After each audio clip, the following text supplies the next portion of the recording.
Auspician a Pedro García en Punto de Partida, Universidad del Norte Santo Tomás de Aquino, Superior Gobierno de Tucumán, Caja Popular de Ahorros, EDET Sociedad Anónima, Municipalidad de San Miguel de Tucumán, Personal. Que se llaman Los Políticos, ¿vale? Sí. Lo voy a leer. Un poquito largo, pero tampoco, no, como es gratis el programa. En nuestro partido político cumplimos con lo que prometemos. Solo los imbéciles pueden creer que no lucharemos contra la corrupción. Porque si hay algo seguro para nosotros es que la honestidad y la transparencia son fundamentales para alcanzar nuestros ideales. Estoy poniendo ya palote. Sí. Demostraremos que es una gran estupidez creer que las mafias seguirán formando parte del gobierno como en otros tiempos. Aseguramos sin resquicio de duda que la justicia social será el fin principal de nuestro mandato. Pese a eso, todavía hay gente estúpida que piensa que se puede seguir gobernando con las artimañas de la vieja política. Cuando asumamos el poder, haremos lo imposible para que se acaben las situaciones privilegiadas y el tráfico de influencias. No permitiremos de ningún modo que nuestros niños tengan una formación, gracias por el eco, insuficiente. Cumpliremos nuestros propósitos aunque los recursos económicos se hayan agotado. Ejerceremos el poder hasta que comprendan desde ahora que somos la nueva política. Tócatelos. ¿Qué declaración de principios? Precioso. Sí. ¿Vale? Vamos a leerlo al revés. Somos la nueva política. Comprendan desde ahora que ejerceremos el poder hasta que los recursos económicos se hayan agotado. Cumpliremos nuestros propósitos aunque nuestros niños tengan una formación insuficiente. No permitiremos de ningún modo que se acaben las situaciones privilegiadas y el tráfico de influencias.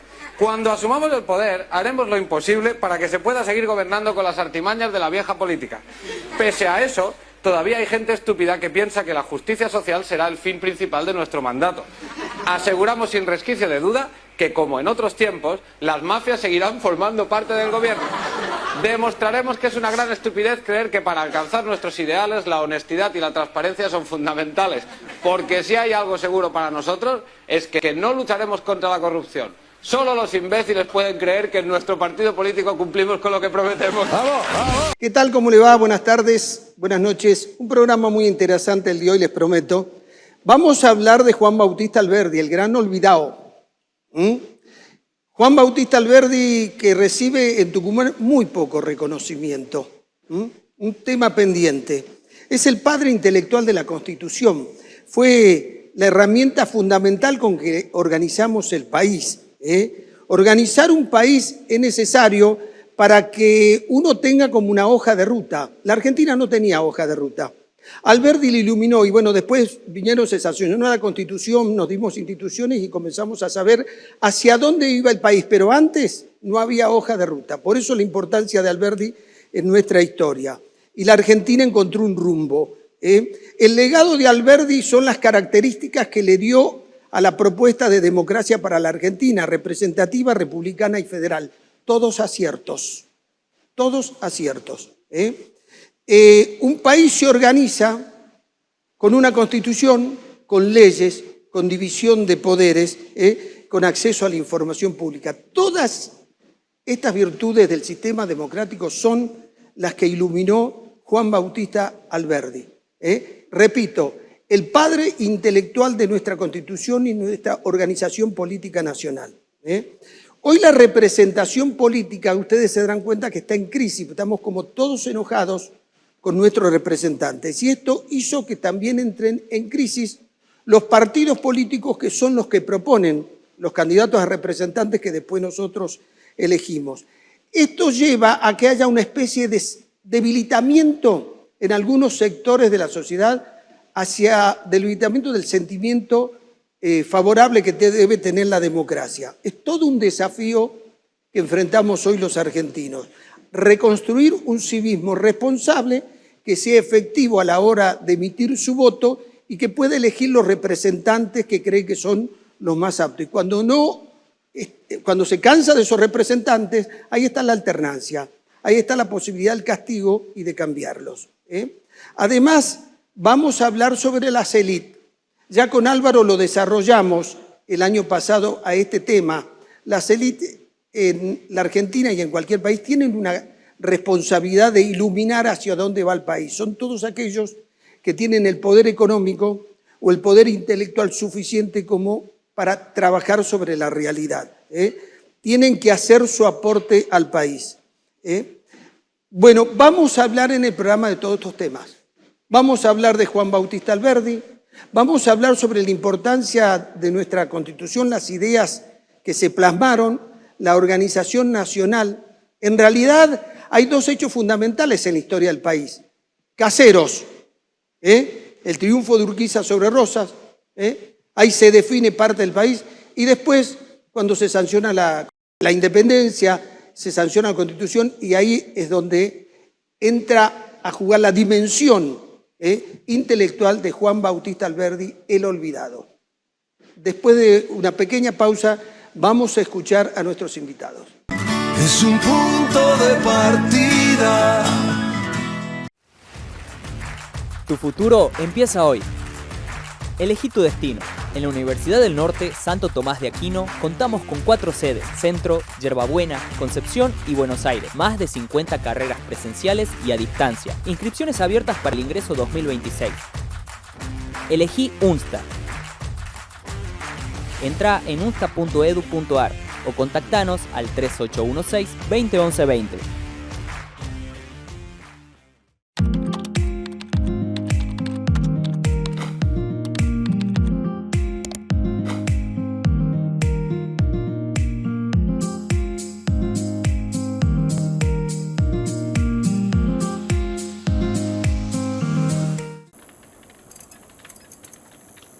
Amiga, ¿dónde vamos de vacaciones este verano? ¿Y si vamos a Tucumán?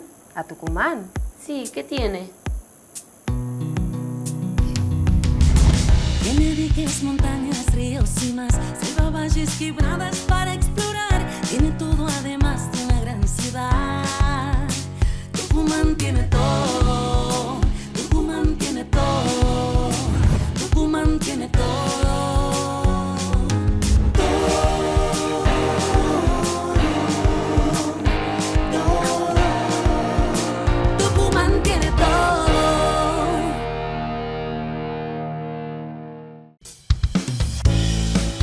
Potenciando algo que genera trabajo para la hostería que estamos visitando en este caso. Acá lo que hay que destacar es que el turismo dinamiza la economía. Esta hostería se nutre de eso. El trabajo que hay acá de los empleados que hacen el mantenimiento, que hacen el servicio de la hostería, son de Cava. Y esto es lo que buscamos con el gobernador, de que se generen fuentes de trabajo, vengan a conocer esta belleza natural impresionante y un corazón de la gente que lo va a recibir con los brazos abiertos. Gobierno de Tucumán. Osvaldo Jaldo, gobernador. NOALED, la iluminación que transforma tus espacios. Eficiencia, potencia y calidad pensadas para tu hogar y tus proyectos. NOALED, expertos en luz y diseño. Hola, ¿cómo estás? ¿Sabías que el 2026 lo largamos con todo? Sí, te vas a llenar de dinero porque tenemos un pozo increíble de 111 millones de pesos. Sí, escuchaste bien, una verdadera fortuna, 111 millones de pesos y un seguro sale de 9.200.000 pesos, un poquito más arriba. Tenemos 10 premios por número de cartón de 700.000 pesos y mucho más. Anotá este pozo, esta semana 111 millones pueden ser tuyos con Tuki 10. Tuki 10. En el Canal Panamá, en San Miguel de Tucumán, estamos aumentando un 800% la capacidad de este canal pluvial. El municipio trabaja para ampliar su cauce y multiplicar su capacidad de desagüe. Una obra clave para prevenir inundaciones en los barrios Citravi, Margarita, Villa 9 de Julio y 11 de febrero. Pasamos de 2 a 17 metros cúbicos de capacidad. 8 veces más agua, más tranquilidad para miles de vecinos. ¿Te pasó que el bondi no llega donde vos sí? Eso ya cambió. En Yerbabuena, el Munibus crece. Tenemos 3 nuevas unidades recorriendo la ciudad y 4 líneas: roja, verde, azul y naranja. Seguimos llegando donde otros no. Con transbordo incluido, cambias de línea sin pagar de más. Fácil, práctico y conectado. Munibus, el transporte que eligen los vecinos y que te lleva donde querés estar. Yerbabuena, el jardín de Tucumán. Cada vez que dejas una puerta abierta, una heladera llora. Vino poética hoy, al igual que ayer ¿Y qué le parece? Mientras más veces abres la puerta, el frío se escurre entre... ¿Y si prueba con algo más directo? No abras la puerta 1000 veces que pierdo frío. Bueno, ¿tan frío lo piensa decir? es un punto de partida. Bueno, Julio Zaguier está con nosotros. Julio, muchas gracias. Realmente un placer que estés con nosotros. Gracias, Pedro, igualmente. Igualmente, Bueno. un gusto muy grande estar aquí. El año pasado escribiste un artículo que te voy a contar que me generó. Vos hablaste del desencanto social y del agotamiento de la representación. Yo hice las valijas, dije, bueno, nos vamos. Ezeiza, digo, pero antes de irme, le preguntemos a Julio, ¿qué quisiste plantear en ese artículo de mucha actualidad para lo que está pasando en la Argentina? Sí, en realidad era una suerte de debate, diálogo, con un querido amigo, digamos, y gran constitucionalista, que es Roberto Gargarella, que había escrito un artículo sobre el fin de la representación política. Y yo tengo mis diferencias con él y las hice explícitas ahí, y por eso el artículo era el fin de la representación política. ¿Por qué? Porque efectivamente comparto con vos lo del desencanto, y lo dije allí, pero antes decía otra cosa más, que la representación política está funcionando como método, como proceso democrático, muy bien en nuestro país. ¿De qué estamos hablando? Estamos hablando de algo que no es nuevo, estamos hablando de 200 años, porque de eso se trata la representación como figura institucional. De aquellas revoluciones de Estados Unidos, Inglaterra, que propusieron, digamos, una democracia representativa. Nuestros fundadores, uno de los cuales mencionaste, digamos, al inicio, ¿no es cierto?, del programa, nuestros fundadores, aquellos que diseñaron nuestras instituciones, y antes que Alberdi, hablaron desde el principio del valor de la representación, entendiendo dos cositas por eso. Una, el pueblo elige, el pueblo soberano. Y la soberanía no es una abstracción, significa que no hay rey, que no hay familia real, que no hay herencia, sino que el pueblo, la gente, la sociedad, elige su gobierno. Donde elige significa el voto, lo elige por voto, ¿sí? Y la segunda característica, tan importante como la primera, lo reemplaza. O sea... ¿Lo castiga o lo premia? Exactamente, Pedro. Que es además un poco el gran mensaje de la teoría moderna de la democracia, ¿no es cierto? La alternancia democrática. Esto en nuestro país, Pedro, para que veas el valor, del 45 a esta parte en el mundo, en las elecciones en el mundo, 2/3 han sido ganados por los partidos oficiales, porque se reconoce que cualquier partido en gobierno tiene más recursos, digamos, ¿no es cierto?, a la hora de las elecciones que la oposición que quisiera entrar en el mundo. En nuestro país del 83 a esta parte, Pedro, la mitad de los resultados electorales para presidente de la nación fueron ganados por la oposición. De 10 elecciones que hubo, 5 ganó la oposición. O sea que en ese sentido la alternancia democrática, es decir, esta posibilidad de castigar al que está ejerciendo, en nuestro país está muy experimentada. Nuestra sociedad argentina, y deberíamos estar muy contentos con eso, cuando queremos castigar porque estamos en desacuerdo o por lo que sea a quien está en gobierno, lo hemos hecho.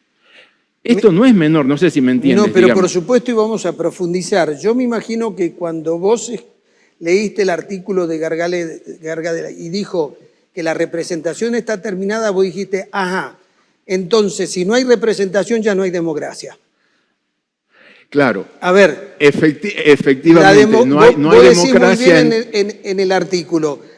Para gobernar, no, ya no lo podemos hacer en la plaza pública por un problema demográfico. No nos podemos 500.000 tucumanos ir a la Plaza Independencia a tomar. Entonces, tenemos que elegir representantes. Ahí reside, en la elección libre, en los representantes, 2 elementos fundamentales de la democracia. Exactamente. Elegimos a nuestros representantes porque no podemos hacerlo ya en la plaza pública. Eso lo decía el Deán Funes, digamos, esa mención que hacen, ¿no es cierto? Deán Funes, o sea, estamos hablando de 1811, ¿sí? Y allí, entonces, elegimos al representante. Es posible que tengamos muchos motivos para estar enojados con nuestros representantes. Y esto es parte del desencanto y lo hablamos enseguida. Pero que quede claro, el proceso democrático, entendido por esto, competencia electoral y alternancia electoral, estamos mostrándolo. Es decir, a lo largo de esto, del 83, esta parte, lo hemos mostrado a los argentinos que estamos muy dispuestos a utilizarlo hasta que se encuentre algo mejor. Porque este amigo Gargarella, él cree que puede haber algo mejor. Y yo también creo que puede haber algo mejor. Pero como decía Churchill respecto, digamos, a los regímenes políticos, hasta aquí esto es lo mejor que tenemos. Así, vos lo que le está diciendo como Churchill, miren, hasta que encontremos un nuevo sistema, cada vez que haya elecciones vaya a votar, que es la única salida que tenemos. Es altamente probable que haya algo mejor, pero hasta aquí no lo hemos descubierto, no se ha descubierto. Entonces, fortalezcamos esto, que vuelvo a decir, no es menor, porque nos está dando. Y no voy a ir al tema, digamos, de las dictaduras. No. Sencillamente porque hoy nos da la posibilidad, y lo estamos haciendo, no me gustó ese señor y voy a elegir a este otro. Ese señor o esa señora, ¿no? Y voy a elegir a este otro o a esta otra. Y está funcionando muy bien. Y podemos expresar, y ahí viene el tema del desencanto, podemos expresar nuestro enojo, podemos expresar nuestra molestia, digamos. Y se ve que lo estamos haciendo, porque el hecho de que haya alternancia no significa que no haya desencanto, se ve que lo hay.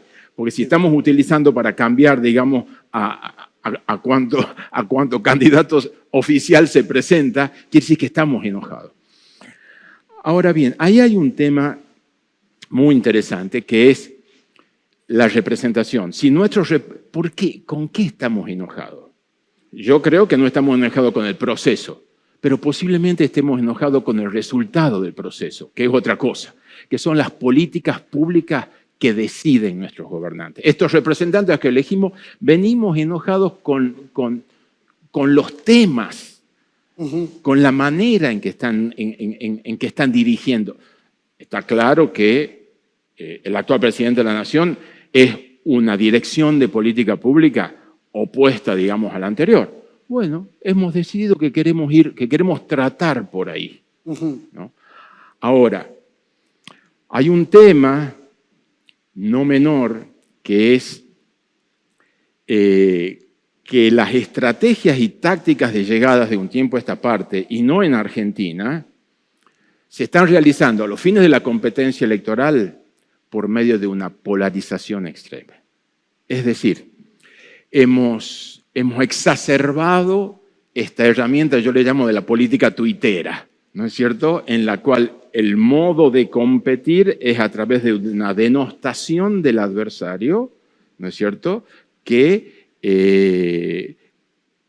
da para otro tema, ¿no es cierto?, pero que sabes a lo que me refiero, sí. Que exacerba las divisiones, que exacerba el antagonismo social, que ya se expresa bastante hoy en día a través de las redes, ¿no es cierto?, y eso ocasiona esta política tuitera que no nos permite ir al fondo de los debates de la representación, que son los grandes temas, la reforma tributaria, la reforma laboral, la distribución de los recursos, las desigualdades regionales. A ver, dejaste muchos temas sobre la mesa y los vamos a ir uno por uno desmenuzando. Vos lo que le estás diciendo a la gente, puede ser que se enoje con su representante. Es lógico que se desilusione con lo que hace y cómo lo representa. No se enoje con el sistema de representación que hasta ahora no tenemos ningún otro mejor. Exactamente, ver, y que está funcionando bastante bien. A ver, si se enojan con el sistema de representación y nadie quiere ir a votar, alguien nos va a representar aunque sea con 2 votos. Sí, señor. Entonces, y está sucediendo en el mundo. Entonces, ojo con la responsabilidad cívica como jugamos ahí. Lo otro que estás diciendo es, a ver, está bien que estén enojados. Y es bueno que se enojen. ¿Por qué? Porque hay alternancia. Si hubiera una ley que no permite la alternancia, ahí sí se podrían desilusionar. Y ahí te metiste en un tema, esta de la no permanencia de por vida en los cargos. Muy importante, Pedro, muy importante. Viste que hay que quieren sancionar leyes que los legisladores tengan reelecciones indefinidas. Sí. Sí. Entonces, como si fueran faraones egipcios. Como te dije al inicio, hubo 2 cosas que nuestros fundadores debatieron.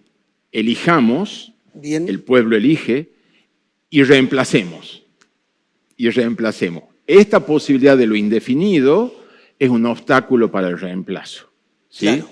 Porque evidentemente Cuando alguien está en función de Estado, en función de gobierno, cuando es autoridad elegida, tiene mucho más recursos, ¿no es cierto?, para la permanencia en ese lugar que otro. Y la virtud, digamos, del sistema en ese sentido es que lo puedo reemplazar para poder manifestar mi desencanto y elegir por algo alternativo que se me presenta. Está efectivamente. Bien. No es menor el tema que sacas porque estamos viviendo... hay países, digamos, del mundo en donde hay regímenes, algunos ya autocráticos y otros que están de a poquito debilitando mecanismos institucionales de la democracia, ¿no es cierto? Y no son países pequeños. Recuerdo que no hace mucho un señor muy importante, ¿no es cierto?, el presidente del imperio, el 6 de enero, estoy hablando del 6 de enero, ¿no es cierto?, en Estados Unidos, cuando el señor llamó porque estaba en desacuerdo con el resultado electoral, don Donald Trump, y permitió e incentivó a su gente a la invasión del Congreso. Bien. Entonces... Bolsonaro le pasó lo mismo.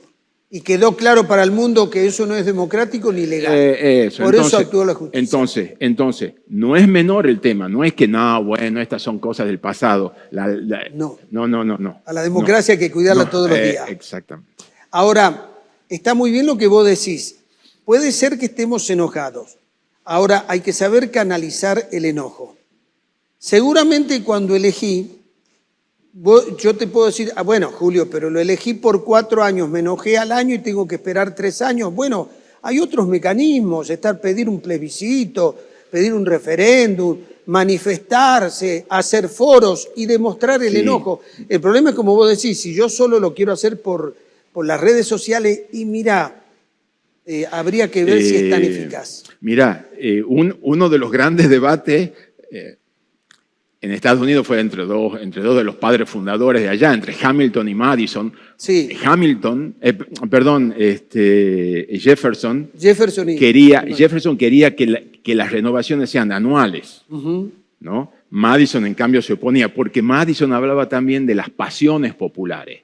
O sea, cuando nos enojamos, podemos estar tan enojados que el enojo no nos permite ver con cierta racionalidad. Entonces, dale 2 añitos, porque posiblemente te tranquilices, digamos, un poquito. Porque si estoy cada año, digamos, habilitándote, podés ser vos presión de tu pasión, digamos, ¿no es cierto? Entonces, dale 2 años, dale la posibilidad de que se tranquilice un poco y también de que el representante, en cierto periodo, ponga en práctica aquello que viene a hacer. Porque pongo el ejemplo del actual presidente, ¿no es cierto? Bueno, seguramente 1 año y aún 2 no es suficiente para los cambios, y no es porque yo esté de acuerdo con lo que está cambiando, estoy tan solo hablando en abstracto, ¿no es cierto? Dale tiempo para implementar lo que él quiere implementar, porque la política requiere, la política pública, la implementación de una política pública y un cambio requiere tiempo. Y aquí ya te hablo de mucha experiencia, digamos, recogida a lo largo de 20 años de gestión pública, ¿no? Claro. Y además muy interesante el tema tuyo que pones sobre la mesa de la alternancia, porque al haber alternancia se debilita la violencia. Pedro, te agradezco que lo hayas traído, porque ese es uno de los aspectos de la alternancia que más se ha destacado en la teoría moderna de la democracia, que la alternancia permite la resolución pacífica de los conflictos. ¿En qué sentido? Que no solo elegimos de una manera que no es en la plaza pública, sino también evitamos que en la plaza pública nos agarremos a los golpes, ¿no es cierto?, para ver quién tiene razón y que lo que yo quiero se imponga. Lo que hace la democracia es que te da a vos la chance, al elegir, de que aquello que vos quieres durante un tiempo, ¿no es cierto?, pueda expresarse a través de quien vos eliges. Y el que no está de acuerdo, espera durante 4 años, ¿no es cierto? Bien. Espera. Claro. ¿Sí? Eliminar la violencia como mecanismo no es un tema menor, como mecanismo de resolución de los conflictos. Bueno, ya lo planteaba Alberdi, que estaba en contra de la guerra y de la violencia. Y para terminar, lo que vos estás diciendo, a ver, si querés ser un responsable cívico, tenés que tener tolerancia. Tal vez está en el poder el que no te gusta, pero el ejercicio de la tolerancia es importante porque siempre viene la posibilidad de la tolerancia. Exactamente, porque tus intereses, ¿no es cierto?, pueden ser satisfechos eventualmente. Tenemos que aprender a convivir, digamos, en una sociedad altamente plural, donde mis intereses son distintos a los tuyos, entendiendo por intereses desde mis pensamientos hasta mis intereses materiales concretos. Vos hoy opinás de manera distinta y querés que se cambie esto. Y yo pierdo ¿no? Bueno, espero hasta la próxima. Bien. En 4 años voy a tener de vuelta la posibilidad. Julio, muchas gracias. Pedro, gracias a vos. Ya volvemos. Es un punto de partida.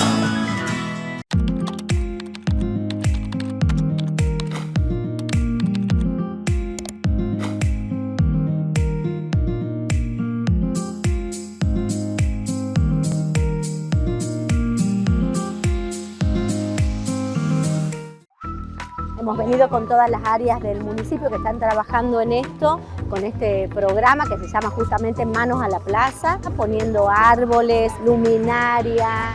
Hermoso, porque la verdad que hacía falta, teníamos la parte para hacer reclamos, la oficina de atención al vecino, para acercar nuestras inquietudes. Esto nos acerca un poco más a los vecinos, que es lo que nosotros pretendemos, el municipio que venga a los barrios.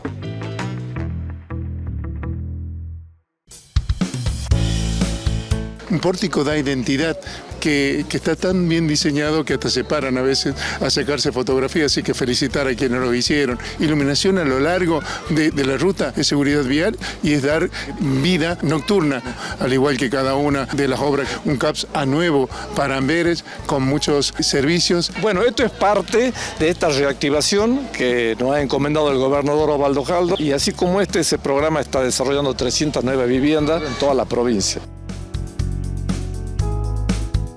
Gobierno de Tucumán. Osvaldo Jaldo, gobernador.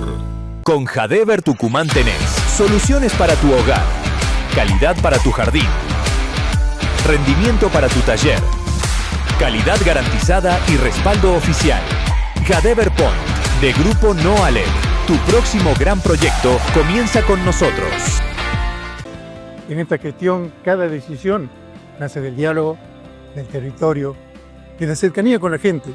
Legislamos con la convicción de que no hay soluciones reales sin participación, sin presencia, sin compromiso. Porque cuando escuchamos, entendemos. Y cuando entendemos, legislamos mejor. Mantenete informado. Ingresá a la página oficial www.legislaturadetocuman.gov.ar. Miguel Acevedo, vicegobernador, Honorable Legislatura de Tucumán. En todas las sucursales de la Caja Popular de Ahorros con mínimos requisitos. Aprovecha tenerla con una de las tasas más bajas del mercado. Fácil de conseguir, indispensable de tener. Solo para vos, el mundo a tu alcance.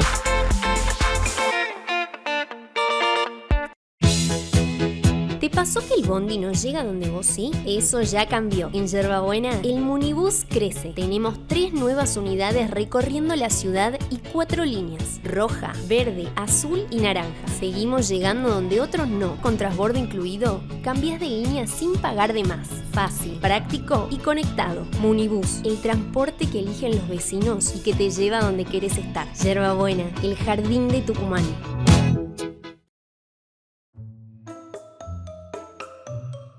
Yo consumo menos. Sí, pero yo enfrío más. Sí, pero gastás más. Golpe bajo. Coincido, golpe bajo. Basta, chicos. Hay que alternar y trabajar en equipo. A veces con uno y a veces con el otro. Ay, que estés más voltero. Es un punto de partida. Bueno, nos visita Ramón Eduardo Luis Pese. Muchas gracias por su tiempo para el programa. Me gustaría primero que le expliquemos a la gente qué debemos entender cuando ustedes hablan o usted habla de responsabilidad ética de la responsabilidad empresaria. Bueno, eso es un concepto que viene de la Harvard Business School de los años 70, porque los desastres que acontecen en la economía actual también provienen del divorcio entre la ética y la economía, entre la ética y la política. El buen Aristóteles distinguía la economía, que literalmente significa cómo administrar los bienes escasos en el hogar, oikos nomos, tiene como expectativa fundamental la maximización de las utilidades. Pero esa está subordinada a la ética política, y la ética política lo que busca es el bien común. Y esa, a su vez, está subordinada a la ética que busca el bien absoluto. Desde la implosión del pensamiento teológico y filosófico de la Edad Media, se produce un descalabro que va a originar lo que hay ahora. Ahora hay un dominio de la economía sobre la política y de la política sobre la ética, y un divorcio total. Entonces, en los años 70, las Harvard Business School, que no son socialistas ni comunistas, pero han buscado cómo hacer escuelas de negocios. Y las escuelas de negocios, sin desatender al fin de maximizar las utilidades, tenían que buscar cómo colocar criterios para gobernar la parte política. Y eso es lo que hicieron. Y hoy, yo escuchaba el editorial suyo al comienzo, estamos con oficialistas y oposición que son lo mismo, un desastre. Dicho así, bien y pronto. ¿Cuál es el resumen de la ética social empresaria? Buscar el capital social, o sea, buscar minimizar los daños del sistema económico neoliberal. Y eso se produce cuando los empresarios están aportando en fundaciones y en otros medios a que se provean los medios de asistencia social que el Estado no provee. Y ahí vamos al otro nudo de la cuestión, que es ¿qué se ponía en cuestión en la última elección que hubo en septiembre? Dos movimientos políticos que son antitéticos y equivocados los dos. La estatolatría del kirchnerismo, la adoración del Estado, y el estaticidio de la Libertad Avanza. O sea, triunfe que triunfe, pierde la Argentina, como viene perdiendo siempre. Entonces, la responsabilidad social empresaria trata de mitigar los daños del divorcio de ética y economía y de ética y política. Lalo, uno le podría decir, a ver, los empresarios que hacen responsabilidad social empresaria, que hacen algo por la comunidad, a veces no pagan buenos sueldos y a veces evaden. Entonces lavan culpas con algunas acciones, pero no tienen los comportamientos éticos que uno esperaría. Totalmente de acuerdo. Es que precisamente el término que has usado vos es muy pertinente, es lavar culpas de lo que no hacen. Porque yo no puedo ser un empresario ético si hago obras de caridad y por otro lado le pago un salario indigno a mis empleados. No puedo hacer eso si tengo lo que mencionabas vos, la causa Cuaderno, y tengo 40 y tantos mil millones de dólares de estafa al Estado. Pero ¿qué está con las criptomonedas de la Libertad Avanza y con todo eso? Son la misma casta, nada más que cambian de sesgo ideológico. Y uno habrá robado $1.000 millones más, pero el asunto es que ser un empresario responsable es hacerse cargo de todos los deberes del empresario, que no son solo maximizar las utilidades, sino tener sueldos dignos, por ejemplo. Sí, porque es un rol social importante. Fundamental. En el orden. Ahora, qué interesante lo de Harvard. Cuando yo me enteré, esto de hace años, ¿no? Me decían que de pronto se dieron cuenta que los que ellos educaban hacían desastre en la economía. Entonces comenzaron a preguntarle a los alumnos cuáles eran los principios éticos con los que comenzaban la carrera. Y cuando finalizaban la carrera les volvían a preguntar y se daban cuenta que ya habían relajado la ética. Totalmente. Habían adquirido conocimiento económico, estaban más pensando en la rentabilidad. Ahora, Lalo, es muy difícil hacerle entender a los que están en una empresa o a los economistas que la ética está por encima de cualquier otra actividad humana para la subsistencia de la especie. Ser ético es un buen negocio. La frase famosa es el crimen paga. La ética es la que paga de verdad. Porque si yo soy ético, estoy brindando un servicio a la comunidad sin el cual la comunidad no puede sobrevivir con dignidad. Entonces, no hay que idealizarlo tampoco a los muchachos de Harvard o a los Chicago Boys o a la escuela austríaca. Todos los economistas, si no tienen un sustento real en la ética, lo que hacen es ser depredadores de la sociedad. Giuliano da Empoli, un analista político sobresaliente, italiano de origen, pero italiano-suizo, vive en Francia, ha escrito 3 libros, el último en el año que se llama La Hora de los Depredadores. Y los anteriores son El Mago del Kremlin, para caracterizarlo a Putin, y el otro es Los Ingenieros del Caos.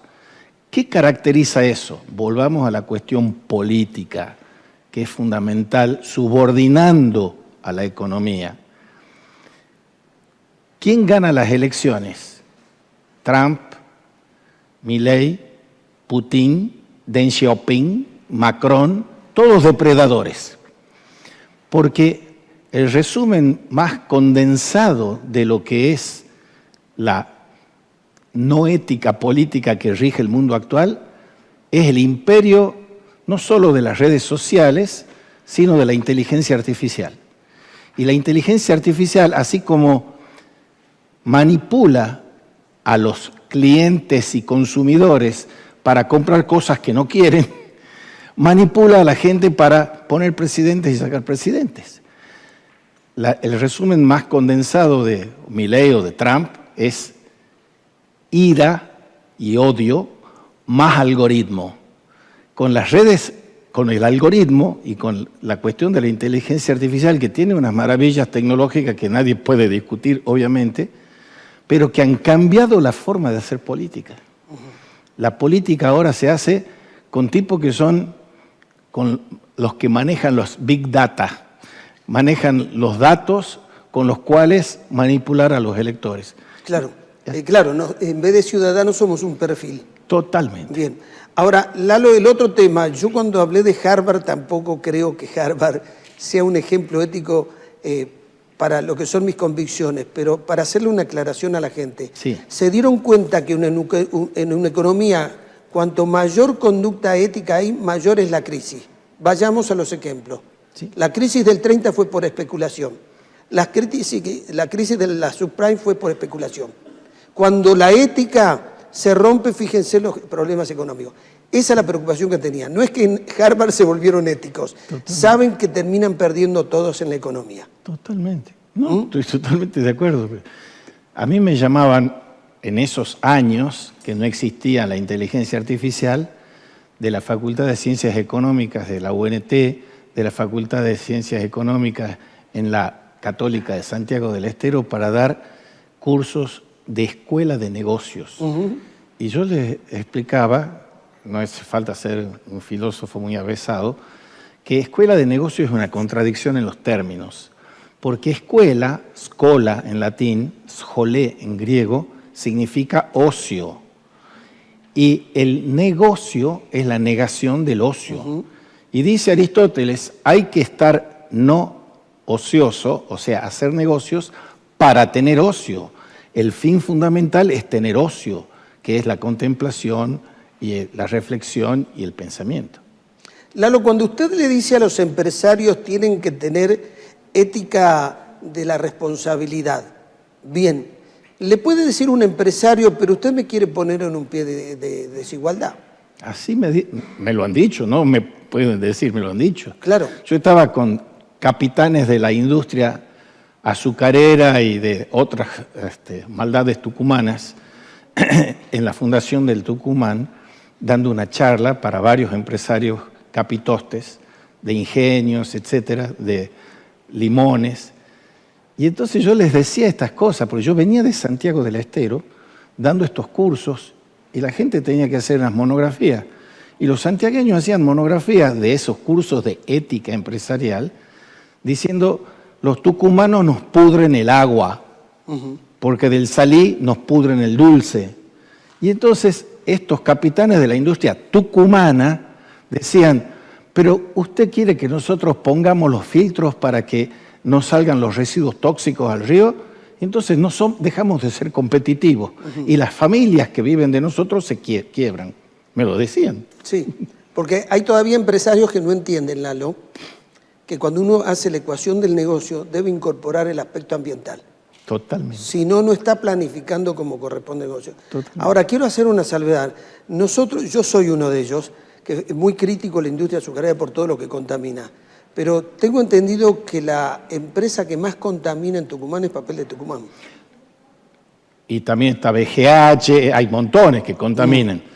Pero ahora están en la cresta de la ola porque algunos de esos jefes de ingenios están llevados a juicio y están siendo condenados. Bien. Y les ponen las multas y los purificadores que no han puesto ahora los tienen que pagar con multas. Pero todavía no se hace justicia. La justicia ambiental es un desideratum que no existe. Pongamos el caso de la UNT, por ejemplo. La UNT tiene unos negocios tóxicos con la lumbrera, por ejemplo. Entonces, la Universidad Nacional de Tucumán, y ahora están saliendo los juicios y sentencias a los rectores que han estado en la cresta de la ola en ese momento, y la universidad que tendría que haber cuidado el ambiente era socia de los que depredaban el ambiente. Entonces estamos con las cosas. Yo toqué ese tema en una editorial y dije, se debe estar revolcando Juan Veterán y su generación.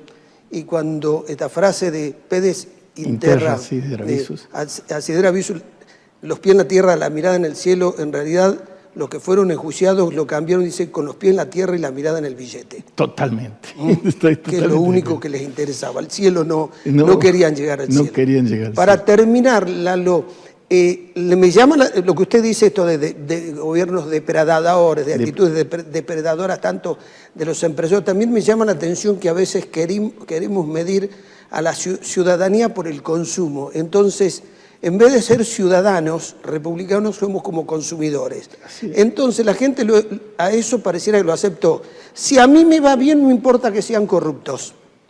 Si puedo consumir, entonces ese es el logro. Parece que vine a este mundo a consumir, que roban. Entonces, el roban pero triunfó bajo este esquema, ¿no? Mental. Totalmente. Así es.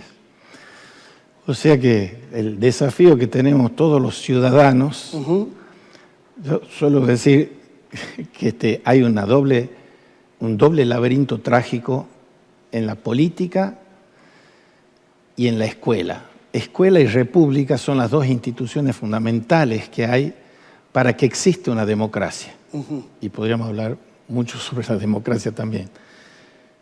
Y la tragedia educativa, como dijo Guillermo Jaime Echeverry en el año 2000, en un libro maravilloso, es que somos malos maestros y malos alumnos. Y la tragedia política o democrática es que somos malos ciudadanos y somos malos políticos. Entonces, uno podría decir, bueno, pero eso es un panorama muy negro. No, porque de los laberintos, como enseñó algún poeta argentino, se sale por arriba. El arriba para salir del marasmo de la tragedia política es el principio fraternidad. Y el arriba para salir del marasmo de la tragedia escolar es el diálogo, el principio dialógico. Y preguntémonos cómo anda el diálogo y cómo anda la fraternidad en la convivencia política argentina. Y no es para llorar con pañuelo, es para ponerse a trabajar y que las cosas funcionen como Dios manda. Claro, nosotros dos compartimos un pesimismo optimista. Sabemos que las cosas están mal y apostamos a que cambien. Por supuesto, totalmente. Lalo Ruiz Pese, muchas gracias por su tiempo. Gracias a usted. Ya volvemos. Es un punto de partida.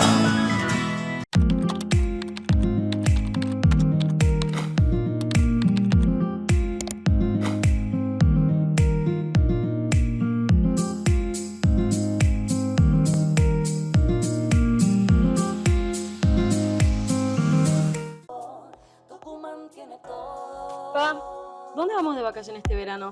¿A Tucumán? ¿A Tucumán? Sí, ¿qué tiene? Tiene historia y cultura para inspirar y famosos sabores que probar. Ay, qué hermosa y radiante que es Tucumán. Tucumán tiene todo. Tucumán tiene todo. Tucumán tiene todo.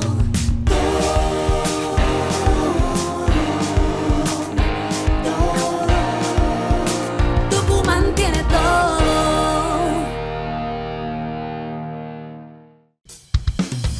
Un turismo que va creciendo, un turismo que se consolida y afianza en cada una de las jurisdicciones, porque esto dinamiza la economía.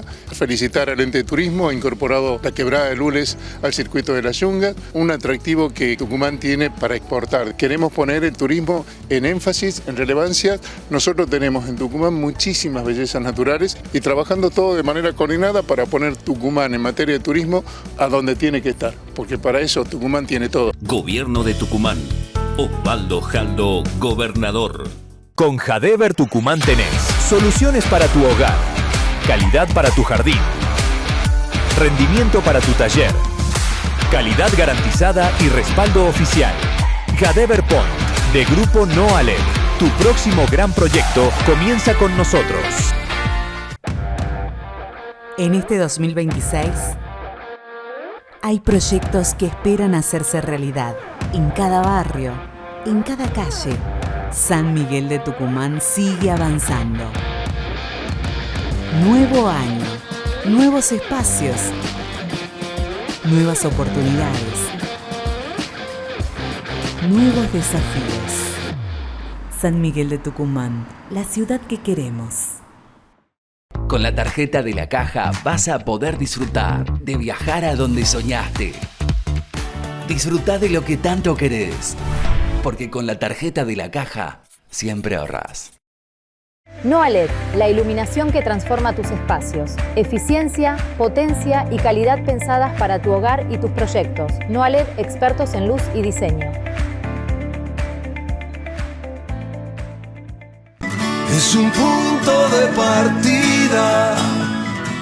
Estimado Álvaro, ¿cómo andamos? Muy bien, Pedro. ¿Cómo estás? Transitando este verano tucumano. Pero bueno. Es Comala. No hay vuelta que darle. No hay vuelta que darle. Hablé en el editorial, me escuchabas, de Juan Bautista Alberdi, coincidís, ya lo dijiste en varias oportunidades, el gran olvidado, el padre intelectual de la Constitución, el que vos lo dijiste con mucha claridad en algún momento. Nos dijo la democracia tiene que ser representativa, republicana y federal. Esas formas son exitosas, pero bueno, lo tenemos olvidado. ¿Qué nos pasa? Bueno, claro, Alberdi es un hombre que se pronuncia críticamente respecto de Bartolomé Mitre allá en el 19, digamos, en el siglo XIX propiamente. Ya hoy es problemático salir a polemizar contra Mitre y la historiografía oficial argentina, calcula en ese entonces, digamos, y a partir de ahí es que justamente decidieron olvidarlo. Eso respecto a la historiografía argentina. Respecto a los tucumanos es un escándalo. Y es un escándalo que puso de manifiesto el expresidente de Paraguay, Franco, cuando visitó Tucumán hace unos años, y vino acá con el entusiasmo de poder conocer la patria de Alberdi, que es el prócer argentino más querido de los paraguayos, justamente porque en contra de la propaganda mitrista, Alberdi se pronuncia en contra de la guerra de la Triple Alianza, a la que llama la guerra de la Triple Infamia, y le dedica uno de sus ensayos más magníficos, que es El crimen de la guerra, donde dice, che, por favor no digan que hay guerras justas, porque las guerras son un crimen, y esto equivale a decir que hay crímenes justos. El crimen es un crimen, y la guerra básicamente lo es. Claro, ahora este tipo viene y parece que Alberdi en realidad inventó la pizza, digamos, ¿no? Es decir, de lo que era su casa hay una pizzería, el monumento a Alberdi en la plaza lleva su nombre, está frente a una pizzería, entonces me parece que Alberdi, en lugar de darle una constitución, inventó la grande mozzarella, digamos, y es una cosa realmente increíble. Gracias a Alberdi, ¿qué tenemos? Bueno, gracias a Alberdi tenemos, en primer lugar, nada más y nada menos que libertad de expresión y la garantía de que no va a haber censura previa.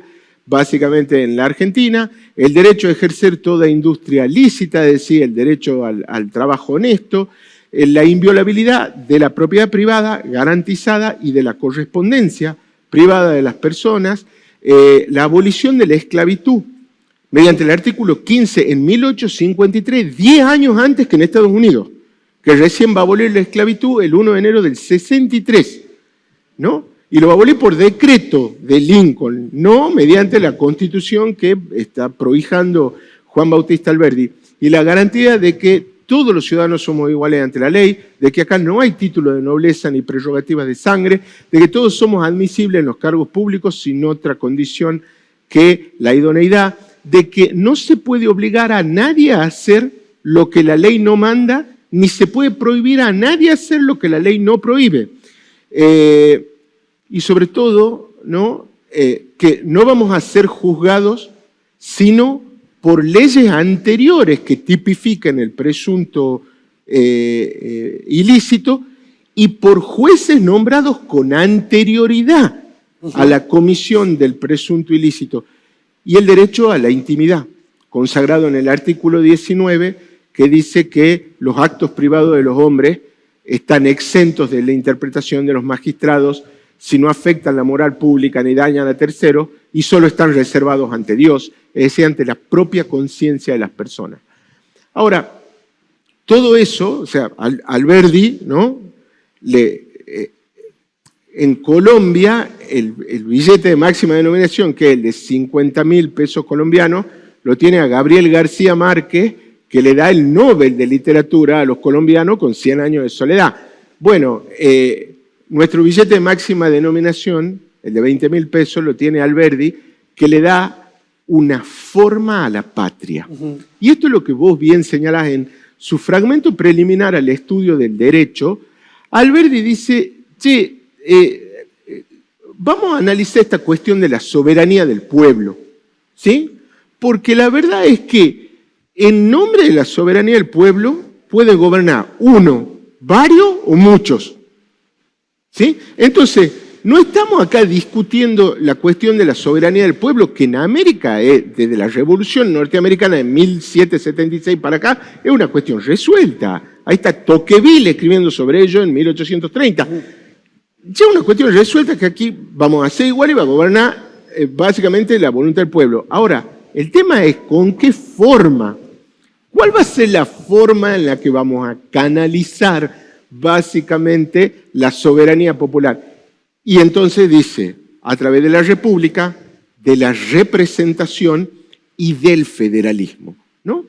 Porque, y Alberdi básicamente lo que está construyendo es un sistema de equilibrio del poder del pueblo para que no cambiemos la tiranía de uno, que era la de Juan Manuel de Rosas, por la tiranía ficticia de varios. No vamos a cambiar una cosa por la otra. Vamos a establecer verdaderamente este tipo de gobierno. Y lo que a mí, más allá de la cuestión política, me parece sustancial de Alberdi, es que Alberdi está construyendo una nación. O sea, Alberdi, no solamente él, por supuesto, pero Alberdi y los padres fundadores saben que hay que construir una nación. Pedro, hay donde no hay nada. Es decir, lo que hay es anarquía, ¿sí? Porque nosotros hemos estado librando guerra civil al mismo tiempo que estábamos librando la guerra de la independencia. Sí, lo que sobraba era sangre y pólvora. O sea que nosotros veníamos de la anarquía y del derecho colonial de los imperios. Y tipo tienen que inventar un sistema de la nada, es casi la obra de un demiurgo, digamos, ¿no? Y Alberti dice, bueno, hay que construir una nación. ¿Cuál va a ser nuestra fábrica de ciudadanía? Y una de esas fábricas de ciudadanía es la escuela. Y nosotros recordamos a Sarmiento, que, ojo, su obra es impar, en un programa que hicimos en noviembre, rescatamos la figura de Nicolás Avellaneda, otro gran tucumano, que es el ministro de Instrucción Pública de Sarmiento. O sea, la obra de Sarmiento es la construcción de miles de escuelas, pero con un tucumano, ¿no? Claro, como con su brazo ejecutor, exactamente, que era Nicolás Avellaneda. Ahora, 30 años antes de la presidencia de Avellaneda y poco más de 20 años antes de la presidencia de Sarmiento, viene la Constitución de 1853, que en el artículo 5 dice, la nación, a las provincias que existen desde antes que la nación, les va a reconocer su autonomía y las va a respetar, bajo 3 condiciones. Dicten constituciones escritas, republicanas, representativas y federales, tengan régimen municipal que verifique ese federalismo y, sobre todo, garanticen la educación primaria. Es decir, con la escuela primaria, a la escuela primaria en esta Argentina, que es, a nosotros nos gusta esa imagen, el crisol de raza, entran, ¿no?, los hijos de básicamente inmigrantes de toda índole, ¿no? Es decir, y lo digo en el buen sentido, entran hijos de o sea, entran italianitos, entran turquitos, entran niñitos venidos de Siria, niñitos venidos del Líbano, niñitos que profesan la fe judía, entran un montón de niñitos de las más distintas procedencias y después de 7 años salen argentinos. Después de 7 años de pasar por la escuela, son niños que saben leer y escribir en el idioma de los argentinos, que saben historia de la Argentina, que saben geografía de la Argentina, que saben el himno, ¿no?, y que se identifican bajo los símbolos de esta argentinidad, que son la bandera, la escarapela, ¿no?, y demás cuestiones. Eso también lo ve Alberdi y lo consagra apenas arranca la Constitución en el artículo 5. ¿Querés que no te intervenga tu provincia? Garantiza la educación privada, la educación primaria. Interesante. Yo tengo una teoría y me parece que vos vas a coincidir. Los pueblos que no reconocen a sus grandes héroes, a sus fundadores, a sus Alberdis, son esos pueblos llenos de gente egoísta e ignorante que quieren achatar la pirámide y no quieren demostrar que hubo gente brillante, que es la brillantez de la cual carezco. Absolutamente, Pedro. Entonces, cuanto menos lo muestre lo brillante que era, más chata es la pirámide. Es un acto de egoísmo, de mezquindad y de soncera, esto de no reconocer a Alberdi en la dimensión correcta que hay que hacerlo y que lo estás haciendo vos. Completamente de acuerdo. Gracias, Álvaro. A vos, querido. Nos volvemos a ver, tal vez en short, en malla, porque este verano no se está maltratando. Sí, señor. Nos encontramos la próxima semana. Auspiciaron a Pedro García en Punto de Partida. Universidad del Norte Santo Tomás de Aquino. Superior Gobierno de Tucumán. Caja Popular de Ahorros. EDET Sociedad Anónima. Municipalidad de San Miguel de Tucumán. Personal.